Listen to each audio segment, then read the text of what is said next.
আসলে 80 সালে হয়েছে, প্রায় 45 ইয়ার্সের একটা পুরানো ব্রিজ।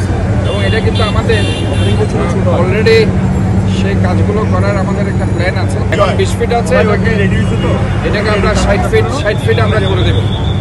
এই ব্রিজটা আমরা 60 ফিট। তবে যেটা হচ্ছে এই যে আমাদের জলাবদ্ধতা প্রকল্পের আমাদের এগুলিও করতে হচ্ছে খাল সংস্কার, এবং খাল সংস্কারের প্রেক্ষিতে মাটি সরে যাওয়ার কারণে এই ফাটল দেখা যাচ্ছে। এবং সেটা একই জিনিস আপনারা মহেশখালেও দেখেছেন, সেটা আবার আমরা রিপেয়ার করে দিয়েছি।